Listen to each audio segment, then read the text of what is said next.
Yeah.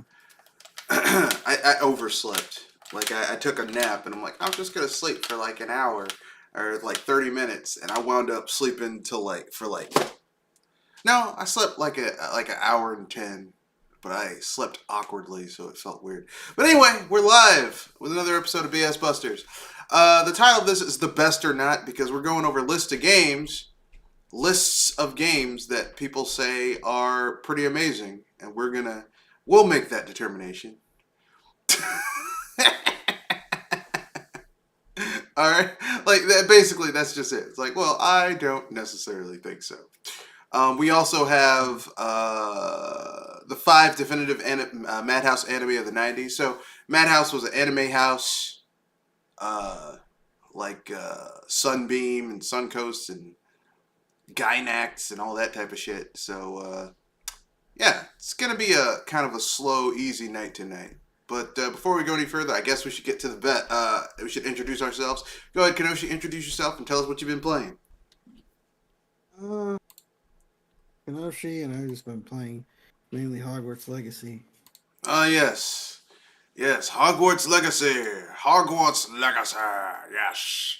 I've been playing that a little bit too, but I had to take a break because I got tired of killing people as a member of House Slytherin. I'm like, I need to take a break. It gets exhausting just murdering random people. So I had to I had to take a break.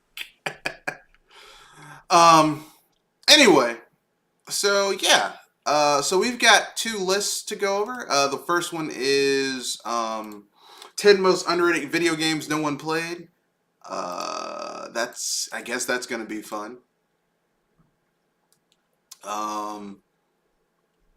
And we'll keep it moving.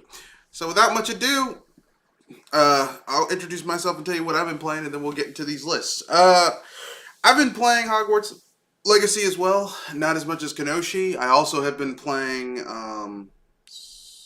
a game I got off of Steam during the Steam Next sale. It's called Tower Tactics Liberation.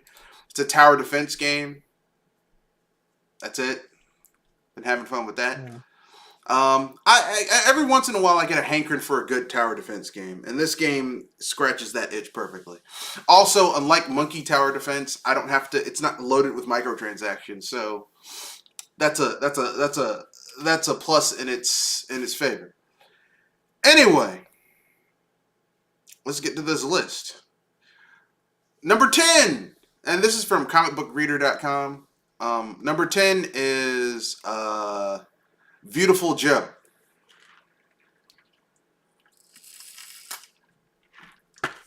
Yeah, that's a pretty. I mean, that's a pretty good game. I think it's pretty hard though. That's for sure. Oh yeah, it's hard as balls, but the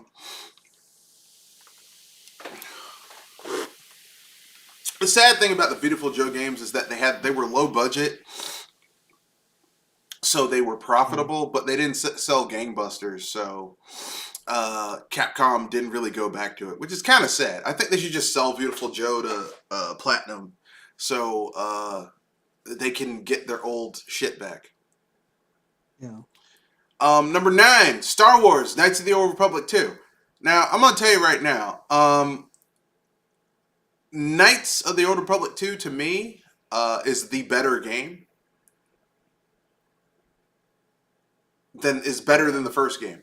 The lightsaber combat is better. The characters, there's more nuance to the characters. Like, no character is purely good or purely evil. Everyone has their own things going on. And to me, that makes them more interesting. To me. The only downside is it suffered from a rush development and smaller resources. Because don't forget, everyone who's like, oh, I love the first Knights of the Republic. Knights of the Republic 2 was terrible. Let me let you in a little secret.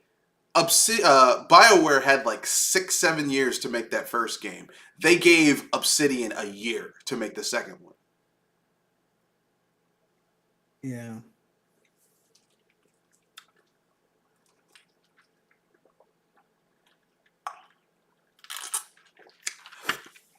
So my simple point to say about that is to say this: look what Obsidian was able to do with 1 year development that BioWare couldn't nail in 7. Because Knights of the Old Republic 2 tells a better story, has better, more nuanced player choices, a more interesting world, and a hell of a lot better villains than the first game. So, yeah, but, don't talk about that because, we all have to bow at the altar of BioWare, even though BioWare hasn't been that good in years. Eco, number 8. Eco. I know a lot of people like Eco. But they don't like it as much as Shadow of the Colossus. I like Eco in regards to being part of that trilogy of games. I think it's interesting that Eco is technically the second game of the series. Yeah. The first one's Shadow of the Colossus, then The Last Guardian, then Eco. Yeah. I like that. The problem, the flaw with me, the thing that I don't like about Eco is that game is really dated by today's standards. Yeah, that's another game that probably deserves a remake. Just because it's one of those. I think it was relatively niche at the time, but it's one of those things that identifies the. It was a PS2 identifier. Yeah. One of those PS2 mainstays. Yeah, it's a really good game. It's really like it's an ugly game by today's standards. And there are games on the PS2 that still look really good. Eco, not one of them. Not one of them at all. And this is a first party studio, so the fact that a first party game looks like that, you could say it's the art style, but I don't know. Anyway, it's pretty good. Obviously, they gave Shadow of the Colossus the remastered treatment. They did the same thing to Eco, but the remaster wasn't quite as good. It's like it was more half-assed. Yeah, they didn't give it the treatment. They probably didn't give it the treatment that it deserved. It's like Jak and Daxter, the Jak and Daxter HD trilogy or the Ratchet and Clank HD trilogy, where it was just like it went from like 480p to 720p, and they didn't even it was just an up-res. They didn't actually make everything else high resolution. Yeah, I mean with Dead Space and Metroid Prime, they remade those games in a new engine. Yeah, that's gonna become the standard. Those two games are gonna be like the standard for remakes. Nah, they're not gonna be the standard. No, you don't think so? Because that takes more time and effort. Yeah. Why would they want to? I'm not talking about the industry. I'm just talking. No, because something else is going to come along that's going to be better. Because that always happens. Something else comes along that's better, and people will forget about the other remasters. I mean that's what I'm saying. People are going to have to. They can't just do a half-ass remake and get away with it. Yeah, they'll do it. No. Look at what Rockstar did with the GTA trilogy. Yeah. How much did that end up selling anyway? They probably made money on it, but not the money they thought they were going to make. Because people are like, hey, this is some bullshit. People are like, hey, wait a second, this is bullshit. Hey, man, it's good that you can't get away with bullshit all the time. Anyway, so let's keep it moving. Number 7, Alan Wake. I never really liked Alan Wake that much. I thought it was kind of stupid, but I know there's a lot of people who like it, so good for them. Yeah, I tried that I never really got into that game. I do like Control, even though it does have its issues. Its issues, but yeah, I do like that game. Yeah. Then number 6. No, go ahead. Sorry. I was more interested in the gameplay or the story than I was in the gameplay, so I just cheated and got everything. At the beginning of the game. So. Fair. That's how I played it. Number 6, Call of Cthulhu. It's an unconventional RPG focusing more on story and investigation. I remember seeing this game come out, and I remember being like, this is a really interesting premise, but they fucked it up. They should have leaned more into the source material of the RPG game and less trying to make it into like a RPG light thing. Like if you had a party where you not only had to deal with your health and like your magic if you had a magic based character, but also your sanity meter where it's like, oh shit, you just saw some fucked up shit and your character has to go and take a drink or like do a sniff of some laudanum or cocaine or something so that the drugs can help them deal with the fucked up shit they're seeing while they're facing these otherworldly entities. But instead, it just kind of came across as like, it's just a game. Yeah. Then we have number 5, Fire Emblem Radiant Dawn. This is the one that gave us Ike. Fire Emblem Radiant Dawn. Yeah. Yeah. There were 2 games. There was the game on the GameCube, and then they made another one on the Wii. And actually, I have both of these games. I like them, but they didn't really make a lot of money.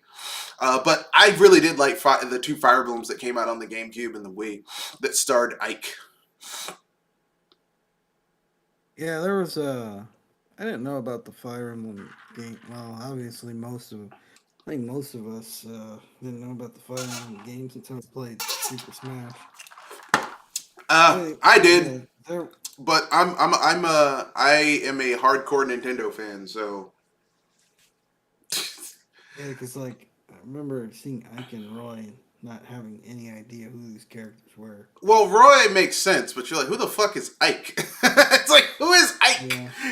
Ike is the main character from the 2 Fire Emblem games during the 6th and 7th gen on the GameCube and Wii.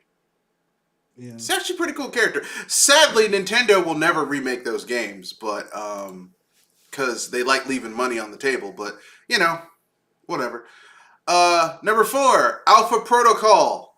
Another Obsidian RPG, but it's not fantasy or sci-fi. No.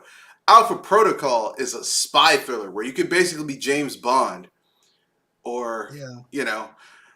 Sadly, the game was not a commercial success. It had a it wasn't a flop, but it just didn't do really well. And sadly, it's not even available on marketplaces like Steam due to the expired license. I think it was published by Sega.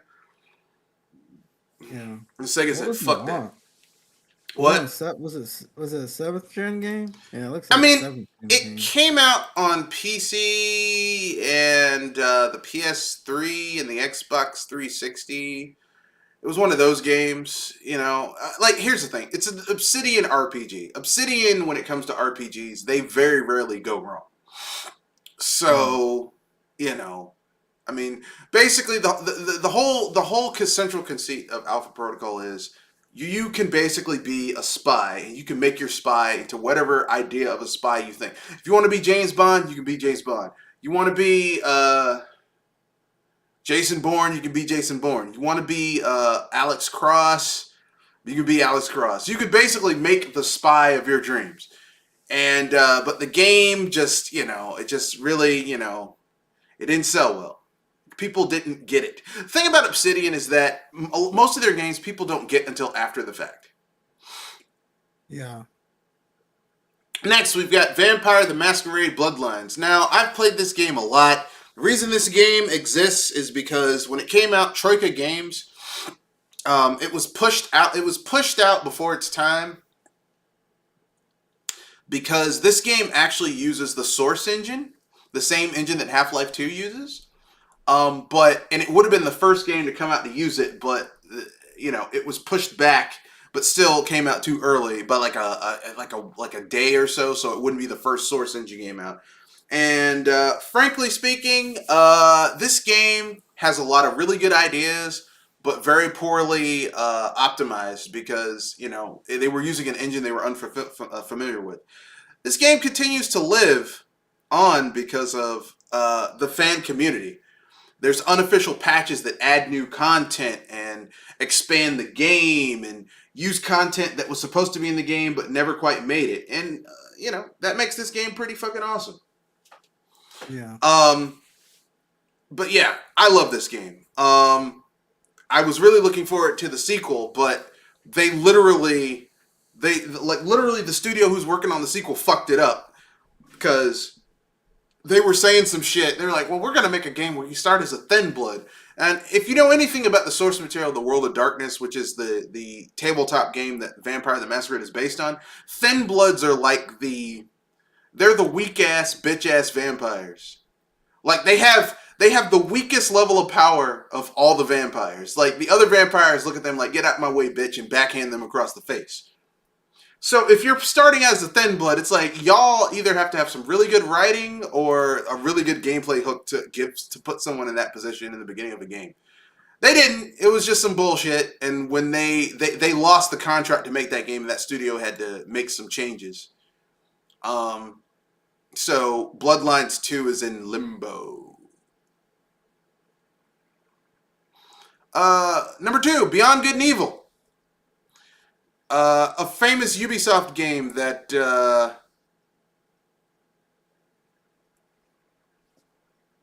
Yeah. it's a game that ended on a huge cliffhanger, which will never be resolved because the guy who made it left the studio. So yeah. Yeah, it's done. It's too bad. And it came out on everything. It was on the PS2, GameCube, Xbox 360. It was on PC.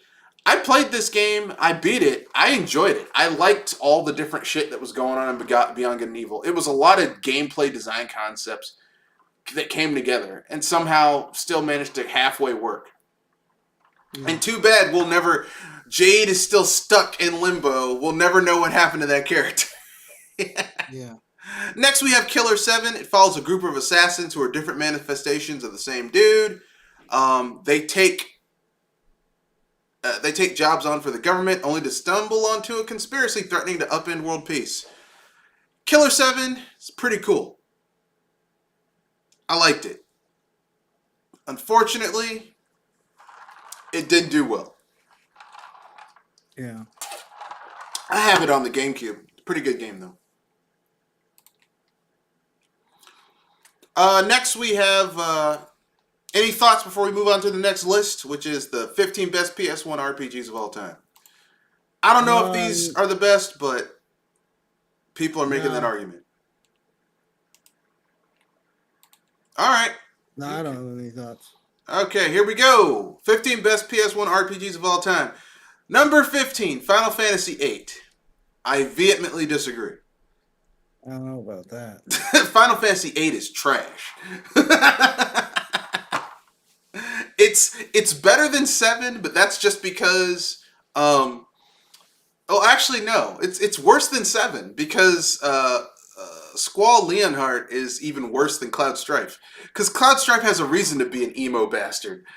Whereas Squall's like, you're just an annoying little bitch.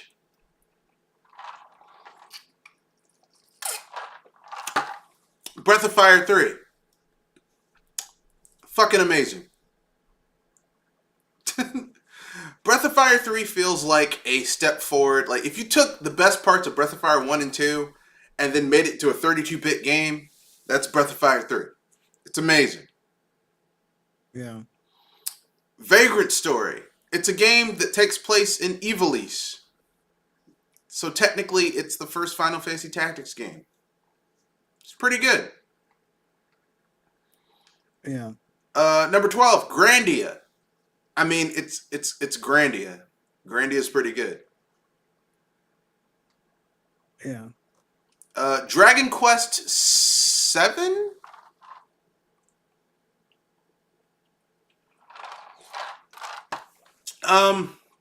It's pretty good. Valkyrie Profile. I mean, I've played this game. I never really got into it because I was like, this game is just too different from other RPGs. But, the people who like it. So, I guess it's pretty good. Yeah. Lunar Silver Star Story. Now, Game Arts has remade this game about 18 kajillion times. So What game is it? What game is it? Lunar Silver Star Story. They've remade this game about a cajillion times. It was originally released on the Sega CD. Then they re-released it for the I want to say the Saturn. Then they re-released it for PCs at the time, like the MSX stuff like that. Then it came to the TurboGrafx 16 PC, like Duo Maxwell whatever, and then it came to the PlayStation. Then they re-released it on the Game Boy Advance in a chibi version. Like, this game has been re-released so many goddamn times that I and it's one of those easy baby's first RPGs. You know what I mean? Yeah. Suikoden 2. Now, I have to admit, Suikoden 2 is amazing.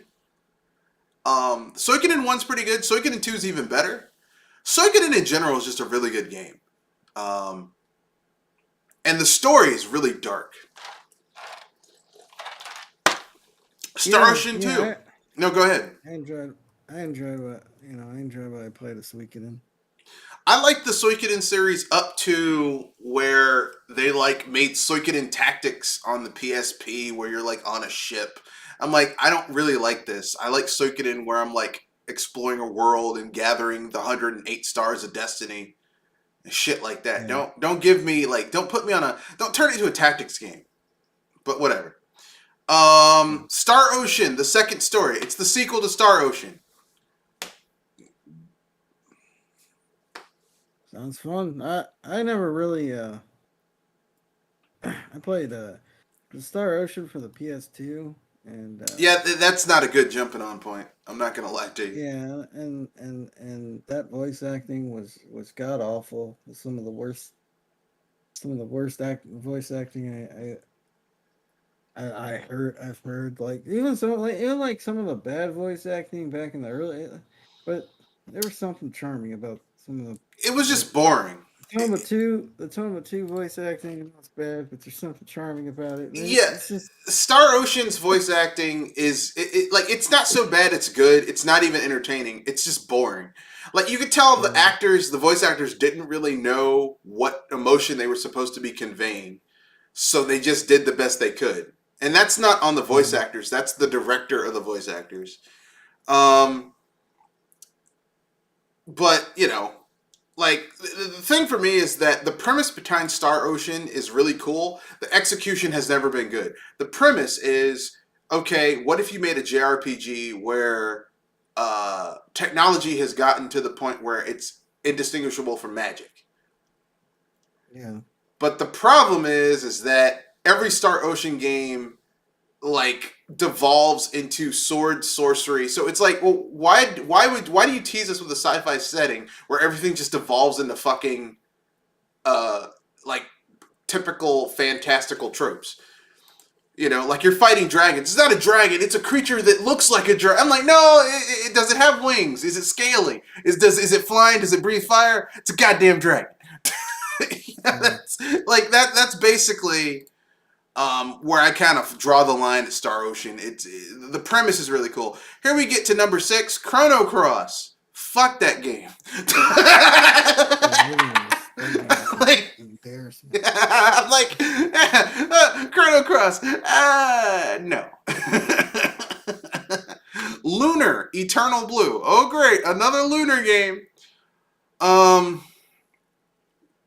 It's a sequel. It's you know, it's Lunar.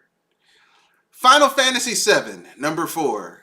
I know a lot of people like that game, but I just think it's shit. I think it's an inferior version of Final Fantasy VI. Number 3, Parasite Eve. Parasite Eve is pretty good. It's kind of like a horror RPG with some really fucked up shit. Like the first time you see this cockroach evolve into a goddamn monster, it's like, god damn. Well, the thing is that apparently Final Fantasy VII started out as a Parasite Eve game. That would have been awesome. That would have been. That makes a lot of sense when you consider that like Cloud and Sephiroth are just like biological experiments made from the DNA of Genova. That makes a lot of sense. And technically Vincent Valentine is a human being that they just experimented on with that same DNA. That's how he has the ability to morph. Anyway, number 2, Final Fantasy IX. Okay, I agree. Final Fantasy IX is pretty goddamn good. I couldn't get it. I couldn't get into that game. I don't know what it is. I don't know why I couldn't get into it. I just couldn't. Well, Like you know, to really each his played own. it multiple times. To each his own. To each his own. It for me. Yeah, to each his own. To me, I liked Final Fantasy IX. 7, if you can get past the insipid nature of 7, 7's not bad either. 8 is just unbearable. 10, if you can get past Titus, it's really not that bad, but you got to get past Titus. I enjoyed 10. I enjoyed that for what it was. You got to get past Titus because Titus is just. Yeah. But here's the one redeeming factor about Titus in 10. Titus has a character arc. In the beginning of the game, he's a whiny piece of shit, and by the end of the game, he grows the fuck up. Yeah.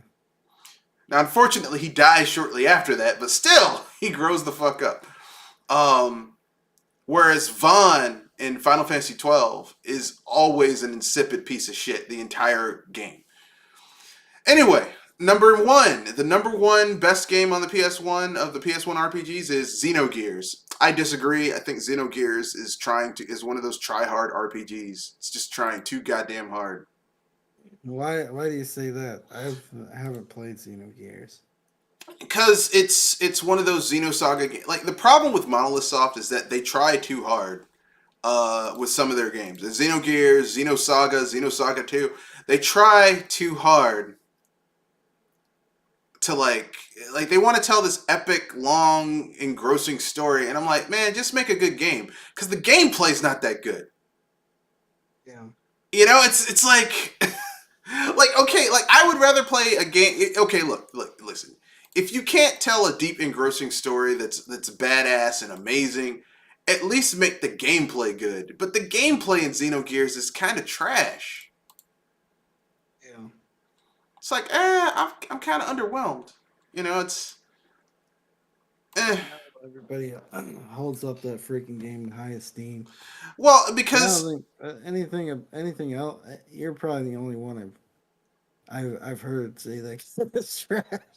Well, I mean, look, the story. Okay, the story is like Monolith Soft was trying to make this epic, sprawling story that's supposed to. This begins with Xenogears and it's supposed to span 6 other games, and it's all connected. And it's about the tragedy of reincarnation, and you can't escape your destiny. And I'm like, but the gameplay's not very good.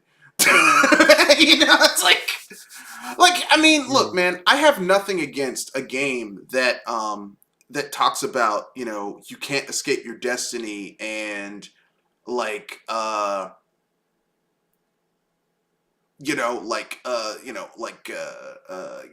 you escape your destiny, and the like, what is, you know, can you go against what you're destined to do, and making those types of things. But they've done that in better games like Baten Kaitos or Xenoblade.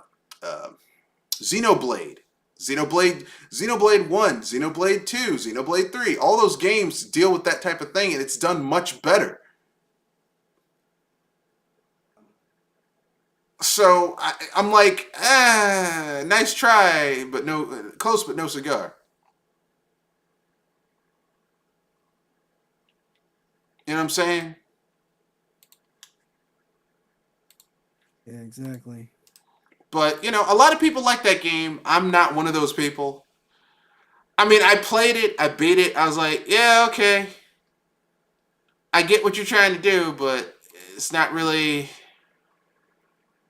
doing it for me, okay? There, I said it. Okay? Anyway, let's get to these Madhouse. Anime studio from the 80s and the 90s. So, there's on this list there are one, two, three, four, five.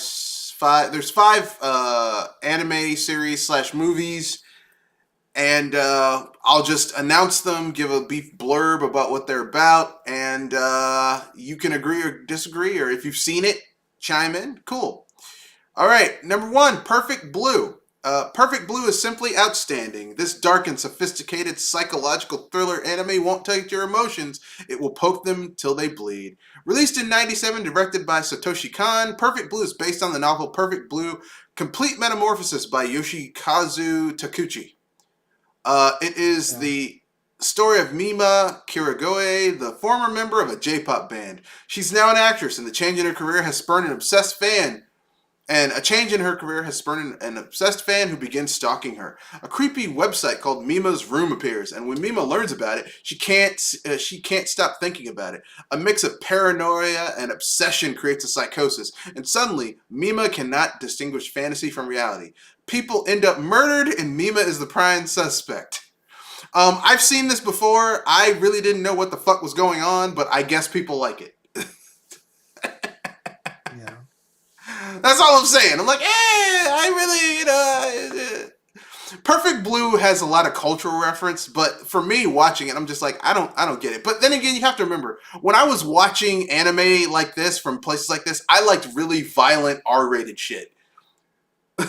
Like, I want to see people get sliced in half, which leads to the second thing they're talking about. Ninja Scroll! Ah! This is like my favorite samurai ninja anime. So Ninja Scroll was released in theaters by Madhouse in Japan in '93 and later distributed to American English dubbed VHS format in '95 by Metro Goldwyn Mayer and Manga Entertainment. This 94-minute samurai anime film was written and directed by Yoshiaki Kawajiri and is a pure action adventure blitzkrieg. The story follows Jubei Kibagami, a wandering swordsman slash ninja slash ronin. He's a ninja. He's not a swordsman. I mean, he's a ninja swordsman, but he's not a ronin. He gets caught up in some serious madness when he rescues Kagero, a female ninja, from a supernatural demon attempting to sexually assault her. Please note this film comes with a nudity and graphic violence warning. Yeah. Like, basically, Kagero she's a kunoichi, but her special ability is that she has a poison body. So, like, Jubei tries to rescue her while she's being assaulted sexually, but the guy killed himself because he sexually assaulted her. And she has a poison body, so... Yeah. Yeah, it doesn't work out good for that guy. That's all I'm going to say on that. After defeating the devil slash demon, a spy from the kingdom comes to Jubei and convinces him to help locate and defeat the remaining devils. If you've not seen this best-selling film, which is often listed with Akira and Ghost in the Shell as one of the most popular releases in the 90s, you should check it out. The animation is fantastic, and the story will keep you glued to your seat. Just remember, Ninja Scroll is visceral and graphic, clearly meant for 18+. Now, this is the first anime that I saw that wasn't like Akira or anything like that, and I fucking lost my mind with Ninja Scroll. I love that movie. It is hardcore. It's gritty. It's got fucked up shit in it, but it's great. Yeah,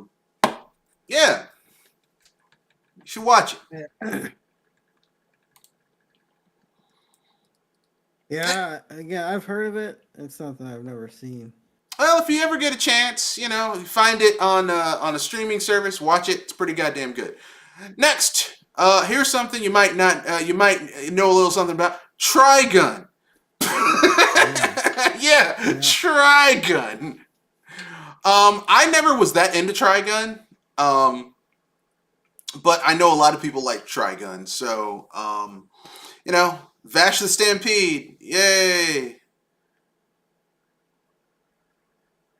But he's got a 60 billion bounty on his head. Yeah. But a lot of people like Trigun. I'm just not one of them. Next we have Clamp. Card Captor Sakura, illustrated by the all-girl art team, Clamp. Yeah, I mean, I never really liked Card Captor Sakura because I don't like...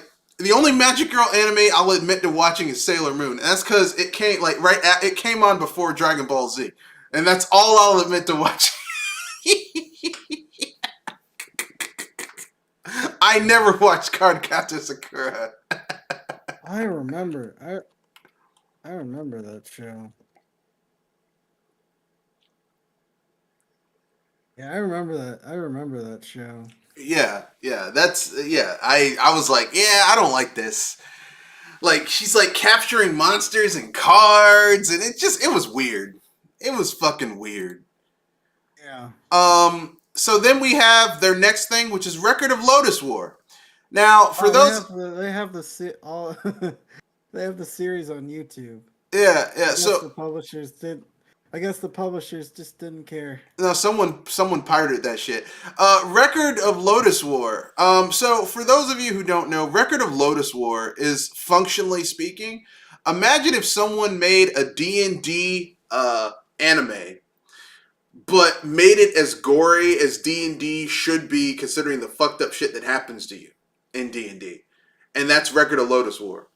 You've got elves and dwarves and humans and all the fantastical shit going on, but people getting burned up by dragons and rape and murder and fucked up violent shit happening. It's amazing. But in fantasy. So, for those of you who like those isekai anime that exists now, where someone goes into a fantastical world, but it's kind of fucked up because, like, what you read in the books is completely different than what's actually going on. Yep, it began here with Record of Lotus War. So, yeah.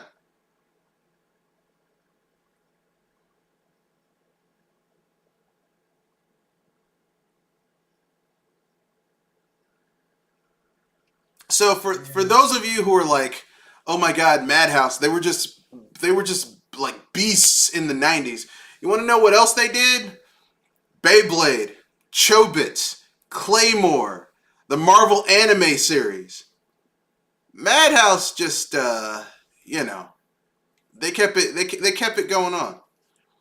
Um so yeah. Yeah. That's it. I got nothing else to say about Madhouse. It was amazing. You should watch it if you get a chance. It's the fucking best, bro. Um all right. Anything else you want to add before we move on to the final topics? Yeah, was that Card Capture Show? Were they trying to push another card game? Because that came around the time of like your No. Pokemons, your Yu-Gi-Ohs. That's what kind of hurt Cardcaptor Sakura a little bit, was because it was originally like a manga. Like the manga had run for like 2 or 3 years, and because I remember reading Shonen Jump, and it was in Shonen Jump. Um, and then they also like did like the mangas where it was just the series itself. You could go and like get that, and then they kind of, because Yu-Gi-Oh began as a manga as well. It was a manga first, and then they made the game after it. So I guess they tried to make a game. I mean, maybe like some video games. I don't think they ever made a game out of Cardcaptor Sakura. Maybe they tried. It didn't work. They were like, yeah, the market is saturated right now. Yeah, Um, that's always a possibility. yeah. So we've got one more list to get through, and then we'll get to hot topic. I mean, hot takes, where we give our unpopular opinion about something and keep it moving. So this is from GameRant.com. It's the 15 video games to play if you love D&D. We'll agree or disagree. Number 15, Planescape Torment. It's fucking amazing. Most RPGs are about a character trying to save the world or save themselves. Planescape Torment is about a guy who's immortal who just wants to die. That is a very interesting gameplay loop.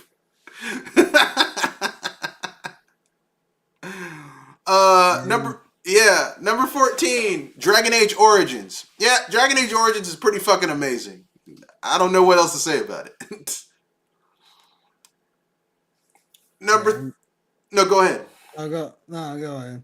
No, go ahead.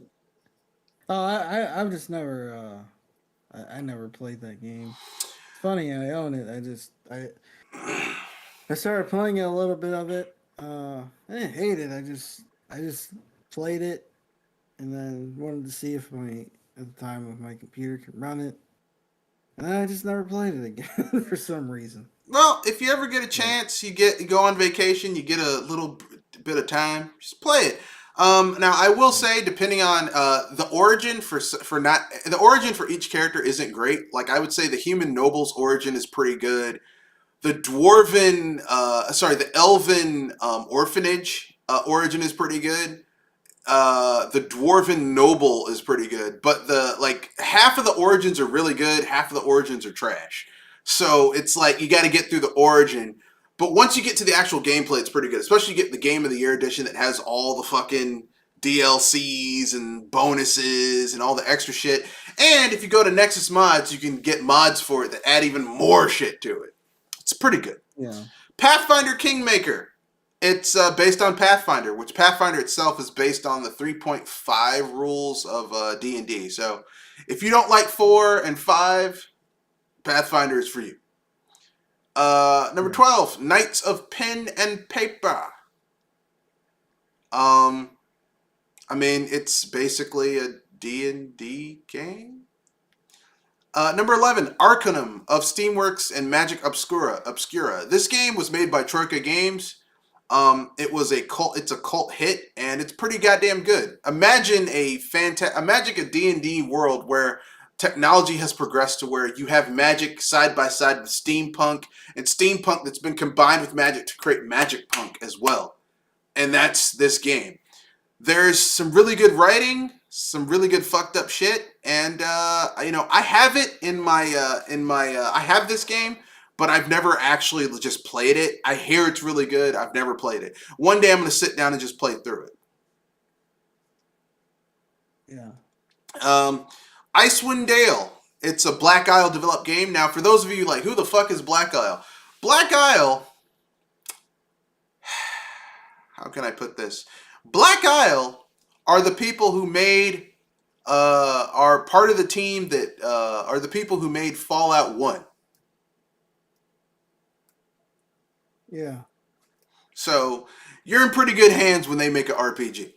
All right.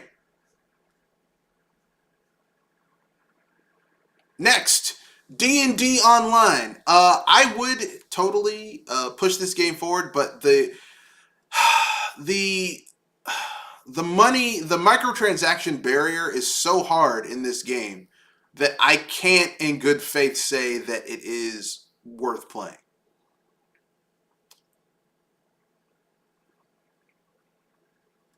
Next, we have Neverwinter Nights. It's Neverwinter Nights. I mean, some people like it, some people hate it. I never really liked Neverwinter Nights that much. I thought the gameplay was a little stilted, but some people like it. Divinity, Original Sin, and Original Sin 2. It was made, believe it or not, this game was made in the NetEase engine, which is the same engine as the Skyrim and Fallout games are made out of by Bethesda. But you're not falling through the floor in this game like you are in Fallout and Skyrim. So yeah, I mean, it's pretty goddamn good. The cool thing about this game is that about the Divinity series is that you can use the environment to your advantage. So let's say, hypothetically speaking, there's a group of blackguard mercenaries out to kill your ass, and they're all clustered at the bottom of a hill. You can take a barrel of oil, kick that shit down the hill, hit it, make it splatter, and like splash all of them with viscous, sticky oil, and then use your mage to cast fireball on those dudes who are covered in oil and burn their asses the fuck up. You can do that in Divinity Original Sin. You can kick a guy off a cliff and kill him easy. Yeah, Divinity's pretty good. Yeah. Then we have the MMORPG Neverwinter. The problem, once again, is that once you get to the price barrier where you have to spend money in order to get to everything else, it's like the game becomes less enjoyable. Pillars of Eternity 1 and 2. It's another Obsidian Entertainment RPG. You're gonna get a good game. Come on, man. Star Wars Knights of the Old Republic 1 and 2. Well, the first one's BioWare, the second one's Obsidian. You're gonna get a good game, all right? D&D Chronicles of Mystara. I have that game on the Wii. The 2 games, they're pretty good. Yeah. Baldur's Gate 1 and 2. It's Baldur's Gate. What do you expect? It's pretty good. And number 1 is Tabletop Simulator, because you can actually just, you can actually play tabletop games with your friends. I have played during COVID. I played many a tabletop game using Tabletop Simulator via Steam, without me having to leave my house, and Discord, and it was lovely. Yeah, yeah. Anyway, I guess that's the. Oh yes, we have to go over unpopular opinion, aka hot takes and free topic. I guess we'll do free topic first. Do you have anything you want to bring up? Something you're like, yeah, I need to talk about this, but we didn't get a chance to. Let's see.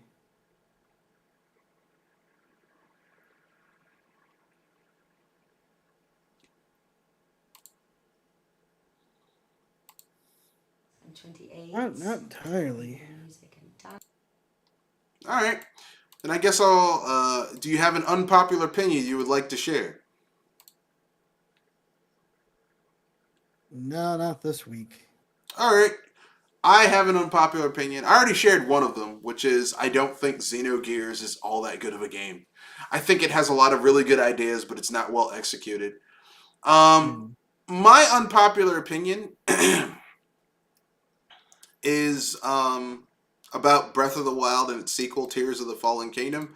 I can't wait until Nintendo is over using this fucking template to make their Legend of Zelda games. I really would like to go back to a more traditional style of Legend of Zelda. I would like to be able to go into a dungeon, find an item, use that item to defeat the boss, and then move on and use that item to open up new areas of the overworld.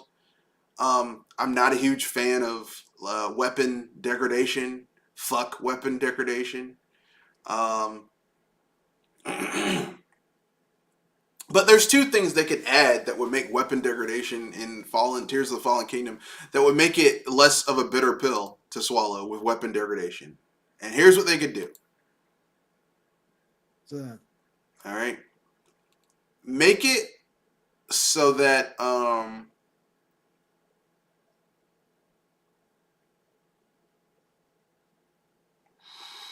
instead of just punching people in the face with weapon degradation, like instead of having it be like, oh man, your weapon broke, have weapons do less damage as they get more worn down, right? Like have like classes of weapons. So like you could have like basic weapons made by a town blacksmith who's just, the guy is not making like master class weapons. But if you have like a Goron blacksmith make you a weapon and they're like a masterclass blacksmith, that shit shouldn't be breaking. You know what I mean? Yeah. Because they did that in Breath of the Wild where you had these weapons you could get, like these special weapons you got for saving that area from the Zelda Megazords. And it's like the shit they were like normal weapons. They would break after like a few hits on tougher enemies. Like, what the fuck is this bullshit? I could find shit in the field that's better than this shit. What is this? They should have a tiered system, like go basic, good, well crafted, and then master crafted. But to get master crafted weapons or items, you can either you can find them in dungeons, like doing the major dungeons in the game, or you have to do a quest chain. Like it should be hard to get master crafted weapons, but once you get them, they don't break. Like, you get a master-crafted knight sword. It's not going to break. And after you upgrade it, it might do decent amounts of damage. It's not going to be better than the master sword or some of the better weapons in the game, but, it's not going to break. It's decent. It holds you down, It's a good, okay, I got to kill these dudes. It's not going to break on me. Yeah. That should be something they do.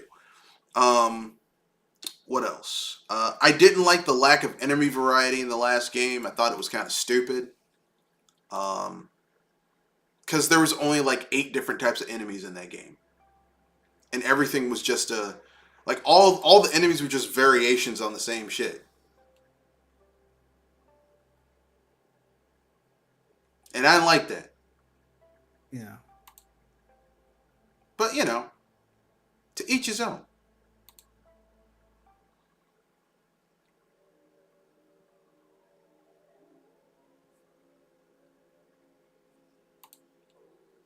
But hey,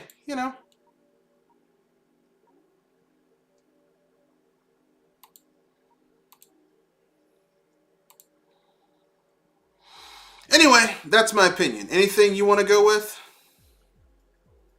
I think gaming is starting to get back on track. At least, a lot of the stuff that was supposed to come out a while ago is coming out. A lot of stuff that got pushed back is finally coming out. Some of it's turned out to be pretty good. Some of it has unfortunately turned out to be bad. But it's only the beginning of the year, and we've had some nice surprises. It turns out a lot of people like the Dead Space stuff. Hi-Fi Rush was a nice surprise. Metroid Prime Remastered is getting a lot of fair amount of attention, and people are really liking that game. It's only February, and it goes to show that you can release highly anticipated or big games, surprise games, early part of the year, and you don't have to wait until Christmas to release everything. So, we also got Octopath Traveler coming out next week. Yakuza Ishin. What was that? Yakuza Ishin. Yakuza Ishin. It also has that. I forgot that it's. Seems Chinese inspired. Oh yeah, that game from. I know who you're talking about. I know the game you're talking about. It's Code. I think it's Code Tecmo. I can't remember the name. But yeah, that game. That game looks kind of interesting. And you got people. A lot of people are excited for the next Breath of the Wild game. And yeah, I mean, there's stuff coming out within the first few months, and they're not releasing everything in November, because people they just found out, it took them a while, that people have money all year round. That's right. That's right. You don't have to put everything in November, December, January. You can put things out throughout the rest of the year. I know it's a tough concept for these people to understand, but people get paid. I don't know about you, but I mean, I get paid twice a month. Every 2 weeks I get paid. Sometimes 3 weeks. I mean, sometimes 3 times a month, depending on how the stuff falls down. So I don't know. Yeah, sometimes I get 3 times a month because of quarterly bonuses and stuff like that. I'm just saying. So why don't you guys just, I don't know, just put shit out at different times of the year? Don't put everything out at same time every year. It's ridiculous. Yeah, it's a bit obnoxious. It's like, oh no, we can't do that. We have to put everything out at the same time every year. Every year. Yeah. Anyway, that's just my opinion.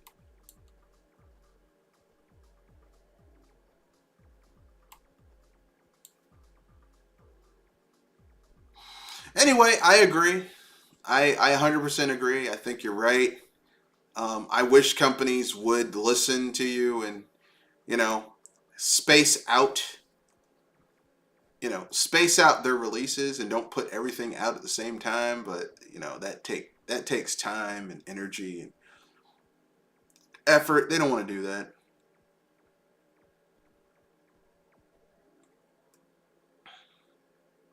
Anyway.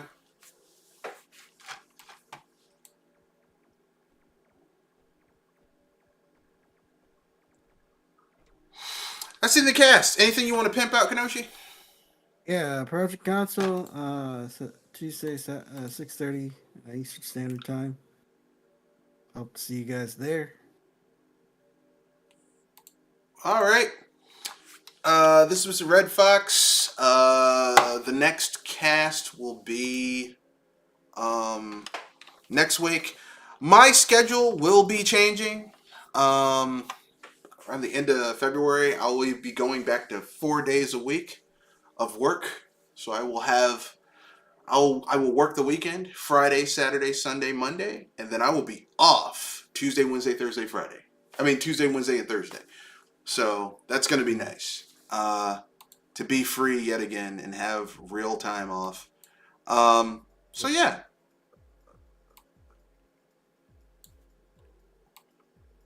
Yeah, that's going to be fun. Anyway, that's the end of the cast. Remember, rate, comment, share, subscribe. If you would like to get in touch with the channel, you can reach me at mrredfoxbsbuster@gmail.com. You can also join the Discord. The link is in the description, etc., etc. There's also a Twitter link there, but I am not on Twitter anymore. I left that fucking platform when it became the dumpster fire it is right now. So that's going to be fun. Anyway, that's the end of the cast. Peace, good night, and play your games. See you guys later. Or not. I don't know. Some people don't like playing their games.